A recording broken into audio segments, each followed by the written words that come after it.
হজরত আবু সালেহ মুসা জঙ্গি রহমাতুল্লাহ আলাইহি ছিলেন একজন পরেজগার মানুষ। তিনি এক নদীর কিনারায় বসবাস করত। যুবক বয়সে দিনমজুরি করে সংসার চালাতেন। কখনো হারাম জিনিস কোনো ভক্ষণ করতেন না। সবসময় তিনি আল্লাহর সন্তুষ্টির জন্য ইবাদত করতেন এবং সৎ পথে থাকতেন। হঠাৎ তিনি একদিন অসুস্থ হয়ে পড়লেন। একদিকে পেটের ক্ষুধা, অন্যদিকে শরীরের অসুস্থতা তাকে চিন্তিত করে তুলল। আসলেই এটা ছিল আল্লাহ তাআলার পরীক্ষা। একদিন আবু সালেহ মুসা জঙ্গি রহমাতুল্লাহ আলাইহি কাজের প্রয়োজনে রওনা হলেন। যেতে যেতে তিনি কোনো এক নদীর কিনারায় গিয়ে হাজির হলেন।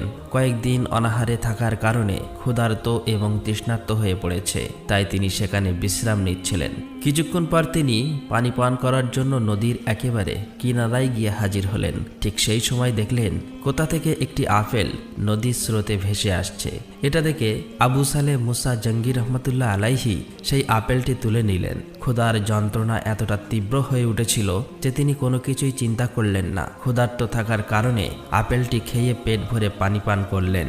অতঃপর তিনি আল্লাহর শুকরিয়া জানালেন, কিন্তু হঠাৎ মনে পড়ে গেল এই আপেলটি তো আমার নয়, কোনো এক অজানা ব্যক্তির। তাকে জিজ্ঞাসা না করে খেয়ে ফেলা মানেই তো চুরি করা। তাই তিনি মনে মনে বলতে লাগলেন, হে আল্লাহ, আমি ক্ষুধার কারণে আপেলটি খেয়ে ফেলেছি, না জানি আপেলটি কার।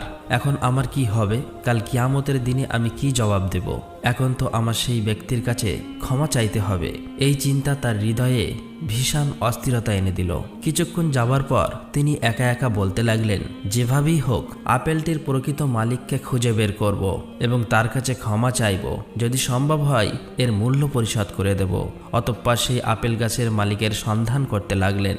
যেদিক থেকে আপেলটি ভেসে এসেছিল ঠিক তার উল্টো দিকে নদীর কিনারা ধরে যেতে লাগলেন। যেতে যেতে তিনি বহু পথ অতিক্রম করলেন। অবশেষে দূর থেকে লক্ষ্য করলেন কয়েকজন লোক দাঁড়িয়ে আছে। তখন তিনি সেখানে গেলেন এবং তাদেরকে জিজ্ঞেস করলেন, আপনারা কি বলতে পারবেন নদীর কিনারায় যে আপেল বাগান আছে এই আপেল বাগানের মালিককে? তখন তারা বললেন, ওই ব্যক্তির বাড়ি এখান থেকে কিছুটা দূরে, আগে গেলেই দেখতে পাবে। অতঃপর তিনি আবারও পথ চলতে লাগলেন। কিছু দূর যাবার পর নদীর কিনারায় একটি আপেল গাছ দেখতে পেলেন। এটা দেখে আবু সালেহ মুসা জঙ্গি রহমাতুল্লাহ আলাইহি সেখানে উপস্থিত হলেন। তিনি দেখলেন একজন ব্যক্তি বসে আছে। আবু সালেহ মুসা জঙ্গি রহমাতুল্লাহ আলাইহি তাকে সালাম দিয়ে বললেন, আচ্ছা, এই গাছটি কি আপনার? লোকটি বলল, না, এই গাছের মালিক আমি নই।